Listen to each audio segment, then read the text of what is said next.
दोस्तों, भारत की राजनीति में कुछ नाम ऐसे होते हैं जो न केवल सत्ता की गलियारों में अपनी उपस्थिति दर्ज कराते हैं, बल्कि जनमानस के दिलों में भी गहरी छाप छोड़ते हैं। एक ऐसे ही नाम है जीतू पटवारी। मध्य प्रदेश की राजनीतिक भूमि से उठकर राष्ट्रीय पटल पर एक मजबूत आवाज बनने तक की उनकी यात्रा प्रेरणा, संघर्ष, जुझारूपन और जनसेवा की अद्वितीय मिसाल है।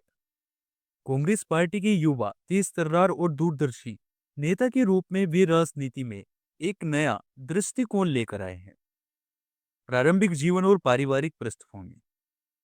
19 नवंबर 1973 को मध्य प्रदेश के इंदौर जिले के पास एक स्थित छोटे से कस्बे बीजलपुर में जन्मे जितेंद्र पटवारी, जिन्हें आज हम जीतू पटवारी के नाम से भी जानते हैं, एक साधारण परिवार में जन्मे अवश्य थे, लेकिन उनके सपने असाधारण थे। उनके दादा कोदरलाल पटवारी स्वतंत्र संग्राम सेनानी रहे। आजादी की लड़ाई में उन्होंने भाग लेकर परिवार को देश सेवा के मूल्यों से जोड़ा। उनके पिता रमेश चंद्र पटवारी भी भारतीय राष्ट्रीय कांग्रेस से जुड़े रहे और समाज सेवा में अपना जीवन अर्पित किया। इन्हीं संस्कारों की छाया में पले बड़े जीतू पटवारी ने बचपन से ही समाज और राजनीति की गहराइयों को समझना शुरू कर दिया। शिक्षा का सफर। जीतू पटवारी ने प्रारंभिक शिक्षा गवर्नमेंट मल्टी मल्हार आश्रम हायर सेकेंडरी स्कूल इंदौर से प्राप्त की। इसके पश्चात उन्होंने देवी अहिल्याबाई विश्वविद्यालय से बीए और फिर एलएलबी की ऑनर्स की डिग्री हासिल की।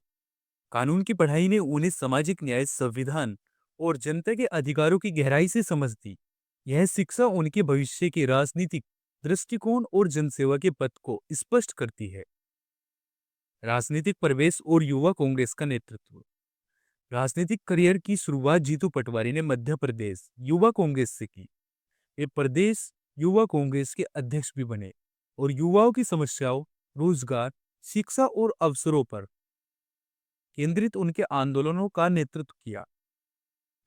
उनका नेतृत्वकारी स्वभाव, जमीनी पकड़ और युवाओं से सीधा संवाद उन्हें पार्टी के भीतर एक मजबूत स्तंभ के रूप में स्थापित करने लगा। 2013 पहले चुनाव, पहली जीत। वर्ष 2013 में जीतू पटवारी ने राऊ विधानसभा क्षेत्र से पहली बार चुनाव लड़ा और जीत हासिल की। उन्होंने भाजपा के जेतू जिराती को हराकर कांग्रेस के लिए एक महत्वपूर्ण सीट वापस लाई। इस जीत ने साबित कर दिया कि जीतू सिर्फ संगठन में नहीं, चुनावी मैदान में भी उतने ही प्रभावशाली हैं। वह जनता के नायक बनकर उभरे। 2018 दूसरी जीत और मंत्री पद की जिम्मेदारी। वर्ष 2018 में जब मध्य प्रदेश में कांग्रेस ने सत्ता में वापसी की, तो जीतू पटवारी ने दोबारा राव से जीत हासिल की। इस बार उन्हें सरकार में एक बड़ी भूमिका मिली। उच्च शिक्षा, युवा और खेल मामलों के कैबिनेट मंत्री बनाए गए। उनकी योजनाएं, नवाचार और शिक्षा सुधारों की कोशिशें राज्य में एक नई दिशा देने लगी। मुख्यमंत्री कमलनाथ के मंत्रिमंडल में वे सबसे सक्रिय और प्रभावशाली मंत्रियों में से एक थे। उन्होंने उच्च शिक्षा को उद्योग से जोड़ने की नीति पर काम किया और युवाओं को रोजगार के लायक बनाने पर जोर दिया।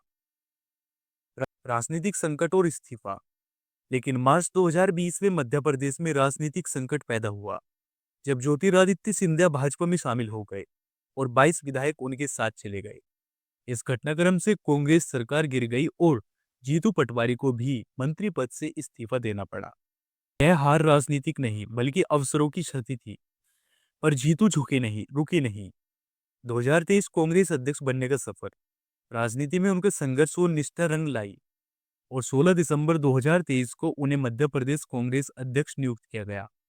वे कमलनाथ के उत्तराधिकारी बने। यह पद केवल संगठनात्मक नहीं, बल्कि कांग्रेस के पुनर्गठन और रणनीतिक रूप से बीजेपी के खिलाफ मोर्चा संभालने का एक निर्णायक क्षण था। अन्य प्रमुख भूमिकाएं। ऑल इंडिया कांग्रेस कमेटी के सचिव, उन्हें गुजरात कांग्रेस का प्रभारी बनाया गया। राष्ट्रीय मीडिया पैनलिस्ट, वे कांग्रेस पार्टी के प्रवक्ता के रूप में राष्ट्रीय मंचों पर पार्टी की विचारधारा को प्रभावशाली ढंग से रखते हैं। पार्टी के भीतर संगठनात्मक मजबूती और नेतृत्व के प्रति, खासकर युवाओं के बीच वे लोकप्रिय हैं। जनसेवा और जमीनी राजनीति। पटवारी की सबसे बड़ी ताकत जनता से उनका जुड़ाव, चाहे किसानों की समस्याएं हों, बेरोजगार युवाओं की पीड़ा, यह शिक्षा व्यवस्था की जटिलता है।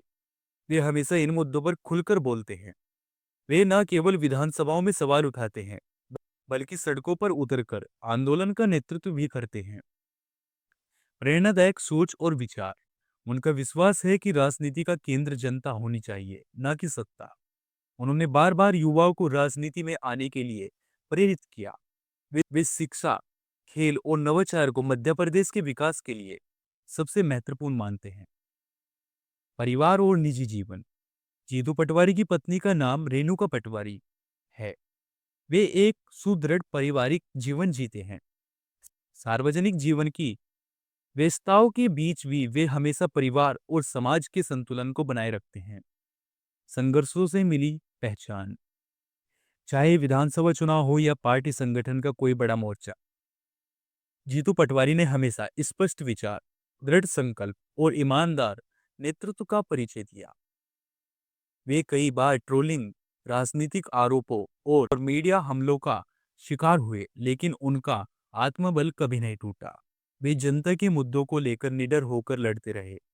निष्कर्ष, एक उम्मीद, एक नेता, एक मिशन। जीतू पटवारी का जीवन केवल राजनीति की कहानी नहीं, बल्कि एक मिशन है, जनसेवा का, युवाओं को आगे बढ़ाने का और लोकतंत्र को मजबूत बनाने का। वे उस पीढ़ी के नेता हैं जो ना थकते हैं, ना झुकते हैं और ना ही रुकते हैं। उनकी सोच है, अगर बदलाव चाहिए तो पहल भी खुद से ही करनी होगी। ऐसे इंटरेस्टिंग वीडियो देखने के लिए चैनल को सब्सक्राइब करें और वीडियो को लाइक करें। अगर आपको वीडियो अच्छी लगी तो कमेंट सेक्शन में जरूर बताएं। फिर मिलेंगे आपको एक ऐसी इंटरेस्टिंग वीडियो के साथ।